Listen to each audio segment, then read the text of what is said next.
Today I want to talk about how to beat feelings of isolation when you're a freelance copywriter. Now, this isn't just about being a freelance copywriter. It could apply to any freelance industry because, this is basically what happened to me, and I'd love to know if this is a similar story that, you share. Is you chuck your day job in, you branch out on your own, you're out of the cube farm, you don't have to talk to people you don't like anymore, you are the master or the mistress of your own destiny. But then, of course, with any luck, you get really busy and you're working and it's awesome. And, you're not talking to people during the day, really. We talk to people on social media, but eventually, I don't know if you do this, but eventually you start looking at the phone when it rings and going, oh, someone's calling me, I have to talk to them. But networking online isn't the same as networking in person.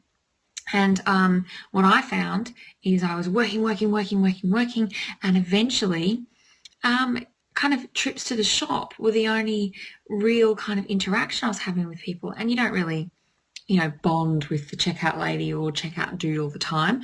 But I found I was starting to do that. I was craving conversations so much. So, if you really allow yourself to get too busy and you stop making time, thanks for the hearts, if you stop making time to actually get out there and interact with people, you can begin to feel really, really isolated.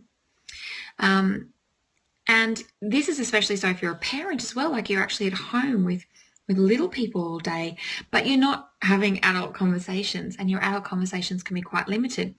Now, the downside of that is when you do have business networking opportunities, you tend to say, I'm quite busy, so I won't go because I'm too busy. And that's just, that was just my excuse to get out of networking, because networking can be awkward enough as it is. Am I right? You walk into a room full of strangers and you have to give your elevator pitch and sound interested and interesting.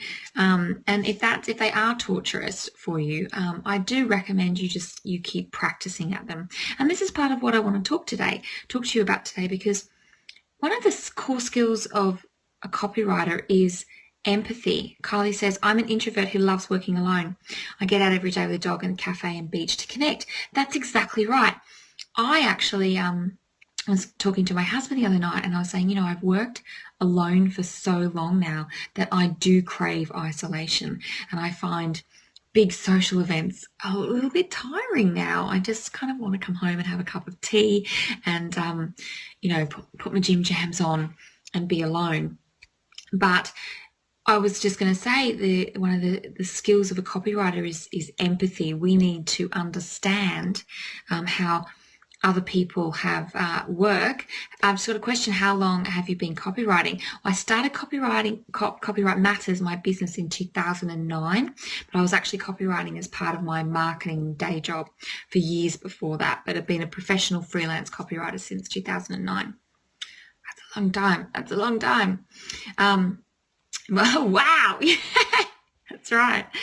But one thing we need as copywriters is empathy. We need to understand how other people tick so we can think about their motives, so we can walk figuratively in their shoes, so we can write copy that hits those motives and emotional hit points.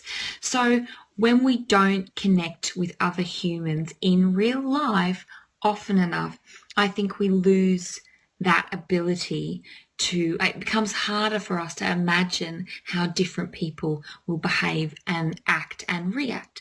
So, Kylie just said, even though she's an introvert, she gets out to the beach and the cafe to interact with people. And that's one of the things you can do. It's just about making sure that you make time to be around other people. Don't use your work as an excuse not to socialize. And it might be your friends, it might be your family, it might be community events that you go to, which is always a good idea, community events. Because this thing where you get out of, I just, my old jobs, there was always people that, hi Sandy, thanks for joining in. My old jobs, you don't never like everyone, but you practice all the time. You practice having those conversations with people that aren't the same as you, that you don't necessarily like, but you've got to keep it nice. And that's actually, even though it seems kind of torturous, when you have to do it every day, it's actually very good social skills for you. And it's very good feeding into that, as I said, that empathy you need as a writer and a copywriter.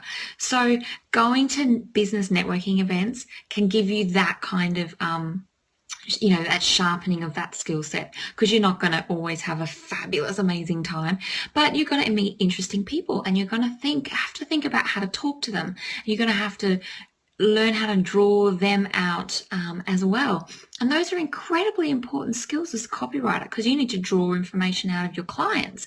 You need to think about their target markets. So making sure that you stay connected with people. And it doesn't have to be every day, because, we are busy as copywriters. We've got shit to do. And also it's tiring. And one of the perks of being your own boss is you don't have to talk to people you don't like. But it is really, really important that you make time as a freelancer to get out there and stay connected. So you could just go to a cafe and just be with people, watch people, put yourselves into busy thoroughfares and watch people, listen to how they interact. That still counts. But I've already mentioned another one. Go to business networking events. You may not like it, but it is good for business, and it is good for you too. And that's the next one. Get offline and make sure you do prioritize meeting people in person.